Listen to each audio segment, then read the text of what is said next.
வாயடைக்குங்கன்னு சொன்னோம், கேட்டால் தானே இந்தா எப்படி ஒரு நிலைமையில் நிற்க வேண்டியதாக போச்சு பார்த்தீங்களா அப்படின்ற மாதிரி பேசியிருக்கார் ஒருத்தர். பேசினது யார்? தமிழ்நாடு காங்கிரஸ் கமிட்டியின் தலைவர் மாணிக் தாக்கூர் அவர்கள். அவர் யாரை பார்த்து பரிதாபப்படுறாருன்னா முன்னாள் அமைச்சர் அனிதா ராதாகிருஷ்ணன் அவர்களை பார்த்து. என்னன்னு அவர் அரெஸ்ட் பண்ணிட்டாங்க தெரியல. அந்த அப்டேட் நீங்கள் பார்த்துருந்தீங்கன்னா அவர் முதல்வர் அவர்களை உரிமையில் பேசினார், தனிமனித தாக்குதலில் ஈடுபட்டாருன்னு சொல்லிட்டு அரெஸ்ட் பண்ணியிருக்காங்க. அதாவது சுருக்கமாக திமுக தரப்பில் என்ன சொல்கிறாங்கன்னா அவதூறு பரப்புறதுக்குலாம் அரெஸ்ட் பண்ணுறாங்க அப்படின்ற மாதிரி சொல்லுங்கிறாங்க. இப்போ அதை தொடர்பாக மாணிக்கம் தாக்கூர் அவர்கள் என்ன சொல்கிறாருன்னா, நாங்கள் முன்னாடியே சொல்லியிருக்கோம், அதிகாரத்தில் இருக்கும்போதே பார்த்து பேசுங்க, வார்த்தை விடாதீங்கன்னு அவர்கிட்ட சொல்லியிருந்தோம். அண்ணாச்சி பார்த்து பேசுங்க அண்ணாச்சி அப்படின்னு கேட்கல. இப்போ அதிகாரத்தில் இருந்தப்போ பேசினா அதே துணி அதிகாரம் போனதுக்கப்புறமும் தன்னை மறந்து வந்துருச்சு. அதனால தான் இப்போ அரெஸ்ட் பண்ணியிருக்காங்க. சொன்னால் எங்கே கேட்குறாங்க?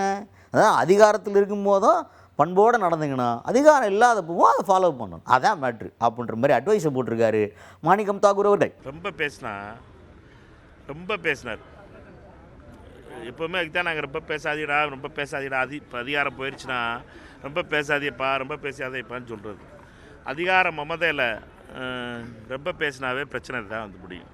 அதிகாரம் போயிடுச்சு, நீங்கள் அமைச்சர் இல்லை அப்படிங்கிறத மறந்துட்டு இப்படி பேசுனீங்கன்னா இப்படி தான் நடக்கும். அதனால் அது எல்லாருக்கும் பாடம்.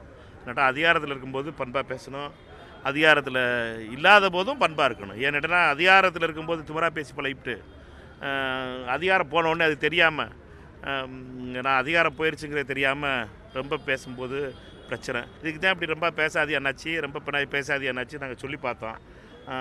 காங்கிரஸ் எங்கள் தொண்டர் பாவம் காமராஜர்னு ஒரு காங்கிரஸ் தொண்டர் தூத்துக்குடியில் இருந்த ஆட்டோ டிரைவரை போய் அடிக்கிறதுக்கு ஆள் அனுப்பி ரவுடித்தனம் பண்ணி தூத்துக்குடியில் இதுக்கெல்லாம் பண்ணாது என்னாச்சு, இதெல்லாம் நல்லது கிடையாது, காலம் மாறிப்போச்சு, இந்த திமிரெலாம் அடங்கட்டும் அப்படின்னு சொல்லி பார்த்தோம். பார்த்தீங்களா கடைசியாக இப்படி வந்து நிற்க வேண்டியதாக இருக்குது. அதுக்கடுத்து தான் என்ன அப்படின்னு பார்த்தீங்கன்னா இன்னொரு மேட்ரு பேசியிருக்காரு. அதாவது தாவேகாவுக்கு ஆதரவாகவும் திமுகவுக்கு எதிராகன்ற மாதிரி ஒரு நிலைப்பாடு எடுத்துருக்கிறாங்க. அது என்ன பேசியிருக்காரு? மாணிக்கம் தாக்கூர் வழக்கமாகவே அப்படி தான் பேசுவார். திமுக கூட்டணியில் இருக்கும்போதே சில நேரத்தில் வந்து ஏய் அப்படின்ற மாதிரி தான் பேசின கருத்தெல்லாம் நீங்கள் பார்த்துருப்பீங்க.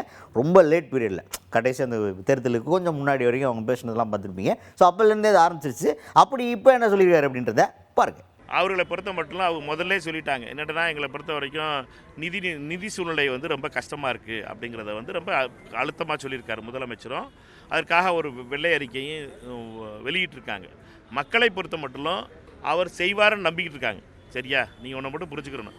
நீங்கள் என்ன கேட்டுனா நீங்கள் கேட்குற கேள்வி என்ன கேட்டுனா அடுத்த நாளே செய்யணுங்கிறது அவர் சொன்னது தான். அவர் அடுத்த நாளே செஞ்சிடணும்னு நீங்கள் சொல்கிறது.